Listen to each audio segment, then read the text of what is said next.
السلام علیکم ناظرین، صبا ڈیجیٹل نیوز میں حاضر ہیں۔ آج ہم آپ کو سینٹ آف پاکستان کے میوزیم کی سیر کرائیں گے اور سینٹ کے انتخابات ہونے والے ہیں، تو سینٹ کے اندر جو میوزیم کے اندر چیزیں پڑی ہوئی ہیں وہ ہم آپ کو دکھائیں گے اور سینٹ کے بارے میں آپ کو آگاہی فراہم کریں گے۔ یہ سینٹ آف میوزیم کا نظارہ آپ کر رہے ہیں۔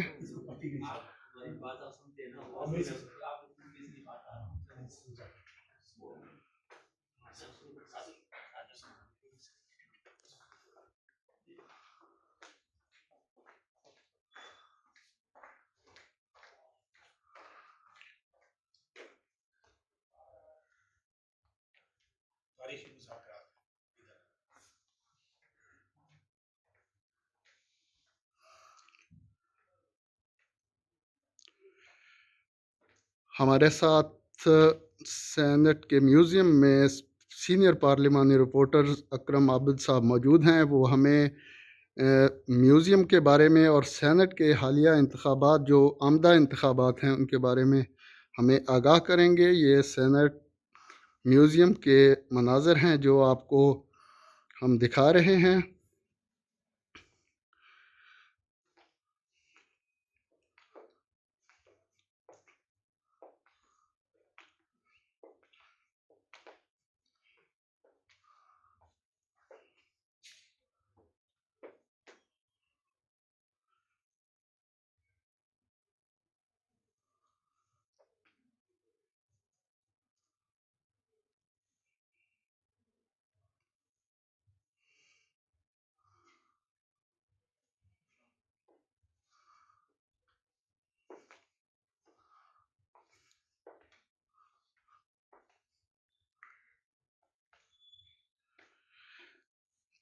سینئر پارلیمانی رپورٹر اکرم عابد صاحب ہمارے ساتھ موجود ہیں۔ ان کو ہم کہیں گے کہ یہ ہمیں سینٹ کے میوزیم کے بارے میں بھی آگاہ کریں اور اس کے بعد اب جو انتخابات ہونے جا رہے ہیں اس کے حوالے سے بھی ہمیں آگاہ کریں گے۔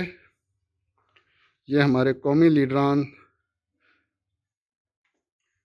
اکرم عابد صاحب بتائیے گا کہ یہ میوزیم کی تاریخ کے حوالے سے کچھ بتائیے ہمیں۔ بسم اللہ الرحمن الرحیم۔ سب سے پہلے تو میں آپ کو پاکستان کی آئین اور قانون کی حکمرانی کے کچھ جھلک دکھانا چاہتا ہوں۔ یہ پاکستان کی آئین سازی، جب پاکستان کا آئین بنایا، پاکستان کی ساری قومی جماعتوں نے، ان میں دینی جماعتیں بھی شامل تھیں، سیاسی جماعتیں بھی شامل تھیں، قوم پرست جماعتیں بھی شامل تھیں۔ یہ وہ تاریخی مناظر ہے، یہ وہ تاریخی منظر ہے جب 1973 کے آئین پر اتفاق ہوا تھا۔ آپ یہاں دیکھ رہے ہیں ذوالفقار علی بھٹو، وزیر اعظم اس وقت کے وزیر اعظم ذوالفقار علی بھٹو کی قیادت میں مفتی محمود رحمۃ اللہ علیہ، یا آپ دیکھیے مفتی محمود رحمۃ اللہ کی اس کی عکاسی کی گئی ہے۔ آپ کو یہاں پر پروفیسر غفور احمد بھی نظر آئیں گے، سینیٹر بھی رہے ہیں پروفیسر غفور صاحب۔ آپ کو پتہ ہے یہ ایک انتہائی تاریخی شخصیت ہے پروفیسر غفور احمد، اور انہوں نے ماشاء اللہ ملک کو پاکستان سے ماشاء اللہ سے بچانے کے لیے 1973 میں حتی الامکان کوشش کی تھی پروفیسر غفور احمد مرحوم نے۔ ذوالفقار علی بھٹو کو سمجھاتے تھے کہ کسی اور کا کھیل نہ کھیلیں، سیاسی اور پارلیمانی جماعتوں کی قوت کو تسلیم کر لیں۔ مولانا شاہ احمد نورانی رحمۃ اللہ علیہ آپ کو نظر آ رہے ہیں۔ یہ تمام یہ قوم پرست جماعتیں بھی اور پیرزادہ صاحب بھی آپ کو نظر آ رہے ہیں۔ 1973 کا آئین پر یہ اتفاق ہوا تھا، پارلیمنٹ کی بالادستی، آئین کی حکمرانی۔ اب آپ نے پوچھا ایوان بالا، ایوان بالا پاکستان کی تمام وفاقی اکائیوں کی نمائندگی کرتا ہے۔ آپ نے کہا، ہم یہ کہتے ہیں کہ مشرقی پاکستان کی جب آواز کو نہیں سنا گیا تھا نا کسی بھی کونے میں، تو مشرقی پاکستان ہم سے جدا ہو گیا، لیکن سینٹ آف پاکستان بنا کر اسی احساس محرومی کے خاتمے کے لیے سینٹ آف پاکستان بنایا گیا تھا، تاکہ عوام میں جو احساس محرومی پایا جاتا ہے، عوام میں جو ان کی مشکلات ہیں، مسائل ہیں، اس کو سینٹ آف پاکستان کے پلیٹ فارم سے حل کیا جائے۔ سینٹ آف پاکستان میں چاروں صوبوں کی سینٹ آف پاکستان میں چاروں صوبوں کی مساوی نمائندگی ہے، اور ایک بار پھر سینٹ آف پاکستان کے انتخابات ہونے جا رہے ہیں۔ یہ سب سے اہم پیش رفت ہے پاکستان کی سیاسی تاریخ میں کہ سینٹ آف پاکستان کے انتخابات کو صاف شفاف بنانے کے لیے، یعنی ان قومی رہنماؤں نے، اس قومی قیادت نے ایوان بالا جس مقصد کے لیے قائم کیا تھا، اس کی شفافیت کو بحال کرنے کے لیے یقیناً ان قومی رہنماؤں کی بھی سینٹ انتخابات میں شفافیت سے ان کو سکون ملے گا۔ میرا خیال ہے کہ ان کی روح کو بھی تسکین ملے گی اگر ہم سینٹ آف پاکستان کے صاف شفاف انتخابات کرا لیں. سینٹ آف پاکستان چاروں صوبوں قبائلی اضلاع کی عکاسی کرتا ہے, ان کی جذبات کی نمائندگی کرتا ہے, اور یہاں پر سینیٹر منتخب ہو کر آتے ہیں, صوبائی اسمبلیوں سے ارکان ان میں منتخب کرتے ہیں. اب یہ مارچ کے شروع میں یا اس ماہ کے آخر میں سینٹ آف پاکستان کے انتخابات ہو سکتے ہیں. تو ناظرین, سینٹ آف پاکستان پاکستان کی آواز ہے, سینٹ آف پاکستان عوام کے جذبات کی عکاس ہے.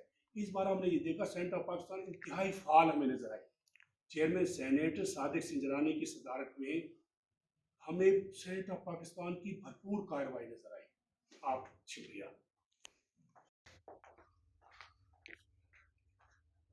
کچھ یہ مناظر بھی آپ کو دکھاتے چلیں. یہ سینٹ آف پاکستان کے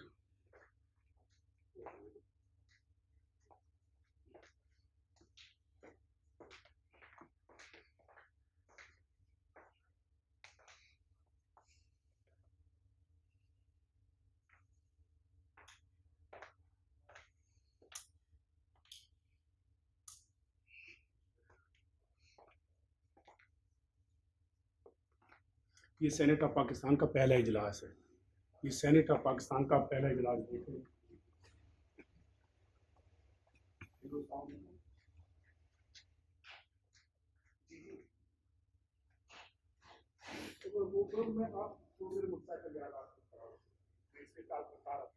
ابھی یہ تو ویڈیو بننے لگ گئی.